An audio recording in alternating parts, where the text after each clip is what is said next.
Un jour, en parcourant Reddit, je suis tombé sur un post qui a attiré mon attention. Un ingénieur racontait qu'il avait eu un accident de voiture sur le chemin du travail, et sa première pensée avait été « Dieu merci, maintenant j'ai une bonne excuse pour ne pas aller travailler aujourd'hui ». Malgré cela, il travaillait toujours dans la même entreprise et essayait de comprendre pourquoi il y restait. Ce post avait reçu 200 votes positifs et de nombreux commentaires d'approbation. Voir quelque chose comme ça peut être assez décourageant, surtout pour les jeunes ingénieurs qui commencent leur carrière. C'est pourquoi aujourd'hui, je veux discuter avec vous de tout ce que vous devez savoir avant de vous lancer dans l'ingénierie. Mon objectif est de vous aider à éviter de finir démotivé ou frustré. On y va ? Tous les emplois en ingénierie ne se ressemblent pas. C'est une vérité que beaucoup découvrent seulement après avoir obtenu leur diplôme. Certains postes peuvent être très répétitifs, où l'on passe toute la journée à remplir des tableaux Excel ou à ajuster des détails sur AutoCAD. En plus, beaucoup de ces travaux se déroulent dans des bureaux monotones, avec des espaces confinés, peu d'interactions sociales et, parfois, des supérieurs peu inspirants.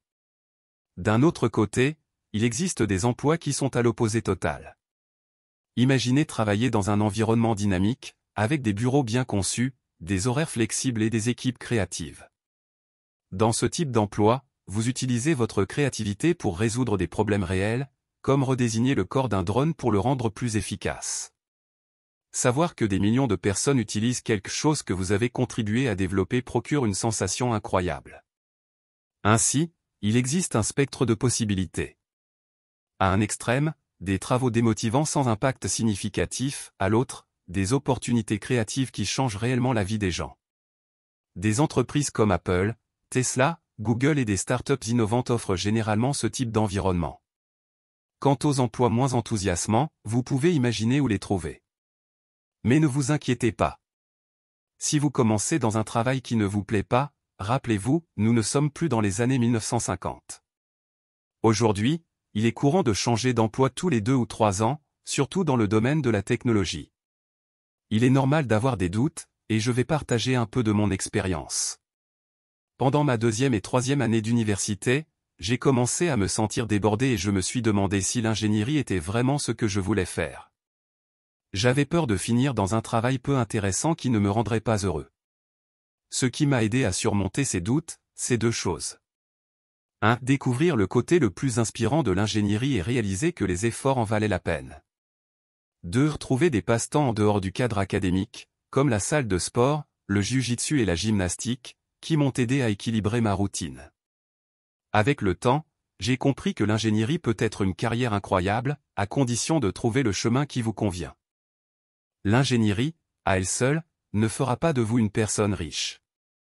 En tant qu'ingénieur, vous aurez probablement un salaire stable et confortable, suffisant pour maintenir un mode de vie de classe moyenne. Avec un emploi dans ce domaine, vous pourrez payer vos factures, acheter une maison, profiter de vacances, investir dans des loisirs et même économiser pour la retraite, selon le type d'ingénierie et le lieu où vous travaillez. Les salaires initiaux pour les ingénieurs peuvent varier entre 60 000 et 150 000 par an, ce qui vous place dans une situation financière privilégiée par rapport à de nombreuses autres professions. Cependant, cela ne vous rendra pas millionnaire. En revanche, si vous appliquez les compétences analytiques et de résolution de problèmes acquises pendant vos études à des domaines comme les affaires, la finance ou le droit, vous avez une réelle chance d'accumuler une certaine richesse. De plus, travailler pour des entreprises technologiques prometteuses avant qu'elles ne deviennent des géants peut être une excellente opportunité. Par exemple, ceux qui ont commencé à travailler chez Tesla il y a 10 ans ont vu la valeur de leurs actions augmenter de façon exponentielle. De même, investir dans des startups, entrer sur le marché du capital risque ou même créer votre propre entreprise sont des voies qui peuvent conduire à des résultats financiers bien plus significatifs. Ces exemples montrent qu'un diplôme en ingénierie ouvre de nombreuses possibilités. Vous n'avez pas besoin de suivre le chemin traditionnel de la profession pour réussir.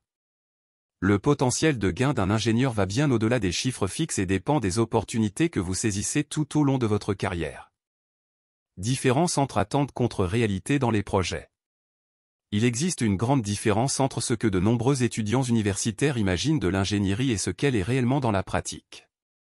Par exemple, si vous rêvez de concevoir et de construire des produits comme des voitures, des avions, des fusées ou des robots, vous envisagez peut-être de devenir ingénieur en conception.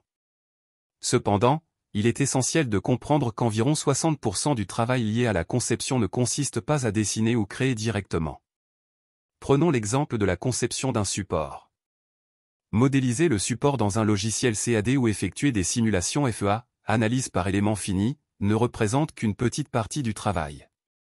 Une grande partie des tâches consiste à produire de la documentation technique, créer des dessins détaillés, décider où et comment intégrer ce support dans un ensemble plus vaste, attribuer des numéros de pièces et veiller à ce que votre conception n'affecte pas négativement le travail d'autres équipes. Vous devrez également faire face aux bugs de logiciels, remplir des ordres de modification technique et mettre à jour les listes de matériaux. Ce type de travail, souvent appelé travail administratif, peut sembler moins passionnant, mais il est essentiel pour transformer un projet en réalité. C'est un aspect que l'on mentionne rarement mais qui fait partie intégrante du quotidien d'un ingénieur. Dans de grandes entreprises comme Boeing, par exemple, vous ne concevrez pas un moteur à réaction entier. Vous serez plutôt chargé de développer une petite partie, comme un sous-ensemble lié aux lignes de carburant. En revanche, dans une start-up, vous aurez la possibilité de participer à davantage de tâches de conception et de faire moins de travail administratif, car ces entreprises ont tendance à fonctionner de manière plus rapide et plus flexible. Bien que travailler dans une start-up puisse être plus dynamique et créatif, cela comporte aussi ses propres défis. Dans les grandes entreprises et les projets complexes, en particulier ceux qui nécessitent un haut niveau de sécurité, comme les moteurs à réaction, le volume de travail administratif augmente considérablement. Chaque choix a ses avantages et inconvénients, mais il est important de comprendre ces différences pour orienter votre carrière en connaissance de cause. Les 3 types d'étudiants en ingénierie. D'après mon expérience, il est possible de classer les étudiants en ingénierie en 3 catégories principales. Comprendre à laquelle vous appartenez peut être un bon exercice d'introspection. 1. Ceux qui choisissent l'ingénierie pour l'argent. La première catégorie regroupe les étudiants qui choisissent l'ingénierie parce qu'ils pensent que cette carrière leur assurera un salaire élevé. Souvent, cette décision a été influencée par leurs parents. Ces étudiants n'ont généralement pas un réel intérêt pour ce qu'ils apprennent, mais ils sont suffisamment compétents en mathématiques et en sciences pour réussir jusqu'à l'obtention de leur diplôme. Cependant, une fois diplômés, beaucoup quittent complètement le domaine et travaillent dans des secteurs complètement différents. Environ 30% de ma promotion appartenait à ce groupe. 2. Les passionnés de mathématiques et de sciences. La deuxième catégorie regroupe ceux qui excellaient en mathématiques et en physique au lycée. Pour eux, l'ingénierie semblait être un choix logique. Ce groupe est assez varié, certains découvrent une véritable passion pour l'ingénierie et s'y investissent pleinement, tandis que d'autres réalisent que ce n'est pas ce qu'ils imaginaient et finissent par changer de voie. Je me reconnais dans ce profil, qui représentait environ 60% de ma promotion. 3. Les ingénieurs de cœur. Le troisième type est constitué de ceux qui ont une véritable vocation pour l'ingénierie. Depuis leur enfance, ils ont montré un intérêt pour la création, la conception et la construction. Ce sont des personnes passionnées par la technologie, curieuses de démonter et d'explorer comment les choses fonctionnent, et profondément intéressées par l'application des concepts théoriques au monde réel. Ce groupe, bien que minoritaire, représente les vrais passionnés de l'ingénierie et constituait environ 10% de ma promotion. Savoir à quel groupe vous appartenez peut vous aider à mieux orienter vos attentes et vos choix tout au long de votre parcours académique. Compétences de résolution de problèmes en ingénierie. Cela peut sembler partial, mais je pense que l'ingénierie reste l'un des meilleurs diplômes à obtenir. Ce parcours enseigne des compétences essentielles telles que la résolution de problèmes, la compréhension de concepts complexes et le respect de délais serrés. Combinés, ces compétences peuvent ouvrir la voie à la réussite dans presque tous les domaines que vous choisissez d'explorer après l'obtention de votre diplôme. En outre, l'université est une période unique pour établir des connexions. C'est probablement la dernière fois que vous serez entouré de tant de personnes de votre âge. Profitez de cette opportunité pour nouer des amitiés authentiques. Discutez avec vos camarades, participez à des clubs, assistez à des événements et socialisez dès que possible. Même avec une charge de travail importante, prenez le temps d'être sociable au moins une fois par mois. Vous ne savez jamais qui vous pourriez rencontrer, peut-être quelqu'un qui deviendra plus tard votre associé ou vous aidera à décrocher un emploi. Être sociable crée des opportunités inattendues. En ce qui concerne l'apprentissage, réviser le matériel avant les cours peut faire une grande différence. Si c'est la première fois que vous voyez le contenu pendant le cours, il est normal de vous sentir perdu. Cela s'explique par le fait que de nombreux professeurs sont d'excellents chercheurs, mais pas nécessairement des pédagogues expérimentés. Pour limiter la confusion, prenez un moment avant les cours pour consulter le contenu prévu dans le programme, qu'il s'agisse des notes du professeur ou du manuel. Vous serez ainsi mieux préparé à suivre les explications. Si vous n'avez pas le temps d'étudier à l'avance, ne vous inquiétez pas, c'est courant. Préparez-vous simplement à revoir le matériel après le cours, à résoudre de nombreux exercices pratiqués, si nécessaire, à demander de l'aide à votre professeur ou à vos camarades. Même dans les moments difficiles, gardez à l'esprit que vous développez des compétences précieuses, ce qui peut vous aider à rester motivé. Stage, une étape essentielle en ingénierie. Une grande partie de ce que vous apprenez en cours est très théorique et peu applicable en pratique. À moins d'avoir l'occasion de participer à un projet de recherche appliquée, vous réaliserez que beaucoup de contenu étudié à l'université ne sera pas directement utile dans votre premier emploi à temps plein. En réalité, la plupart des compétences nécessaires s'acquièrent sur le terrain. Pour être mieux préparé, la meilleure stratégie est de faire des stages.